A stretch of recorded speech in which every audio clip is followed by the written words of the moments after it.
Selamat datang pada acara peluncuran studi terbaru dari IESR dan webinar dengan judul Deep Decarbonization of Indonesia's Energy System, a Pathway to Zero Emission by 2050. Jadi laporan ini menunjukkan bahwa Indonesia sebenarnya mampu untuk memenuhi target Paris, yaitu membatasi kenaikan temperatur global di bawah 2 derajat dan berusaha untuk mencapai 1,5 derajat dan mencapai netral karbon sebelum 2050. Laporan ini juga adalah laporan yang pertama di kawasan Asia Tenggara yang mengkaji opsi-opsi dan pilihan untuk melakukan dekarbonisasi.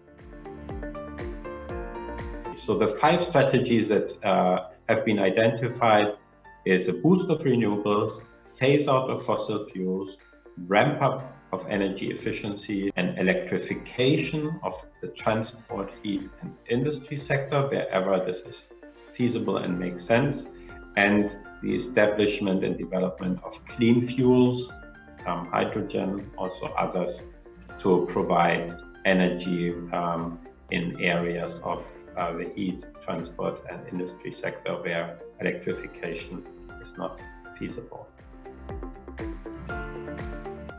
So this is just summarize what I said. The used model ranks among the most sophisticated long-term energy system models which are available right now. It's validated with dozens of publications. It's a multi-node, multi-sector, multi-scenario, hourly technology-rich bottom-up model. It's cost optimized for defined scenarios with constraints, and the model itself is optimized for the core features of an energy system of this century, of what is now the challenge. So renewable electricity and sector coupling in the core of new considerations. However, all classical fuels, plans, and demands can be modeled as well, of course. So this is also standard feature. Saya bisa sampaikan beberapa key takeaways ya dari presentasi kami hari ini.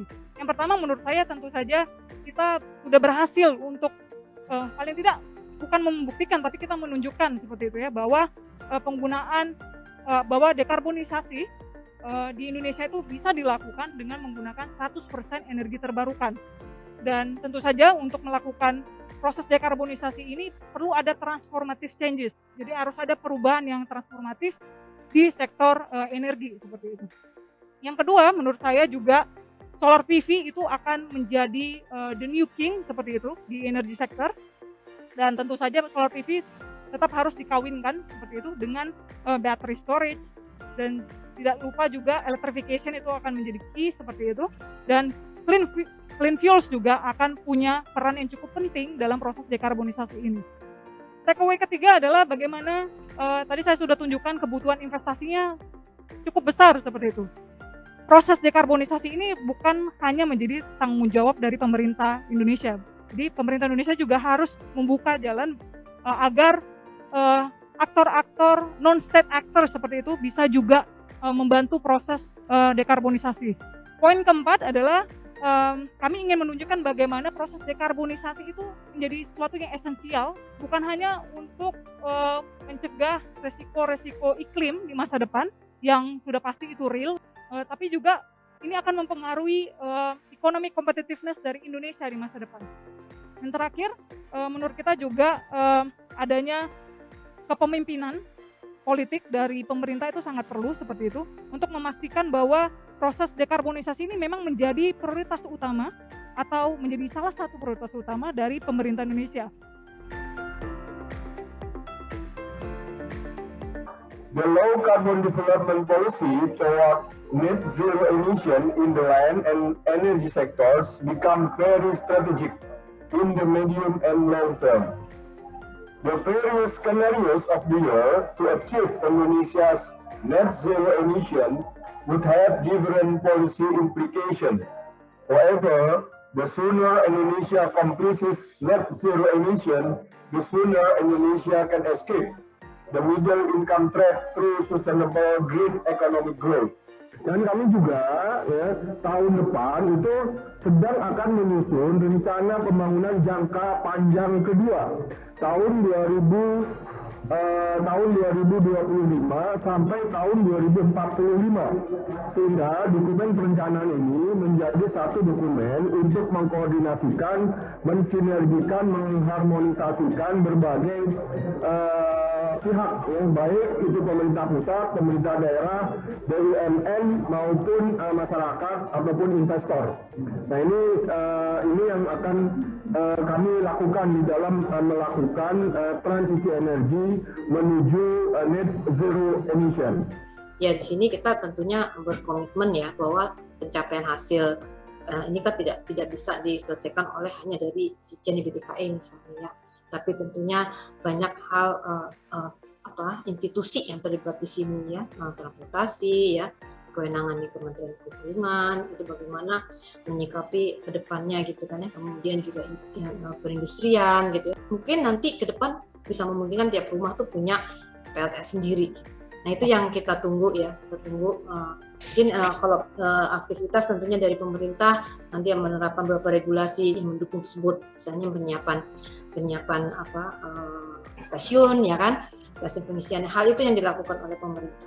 PLN is already fully committed in our new RUPTL that we are still in the progress of having discussion with the Ministry of Energy and Mineral Resources, in which most likely is going to be released very soon, is going to be a green RUPTL.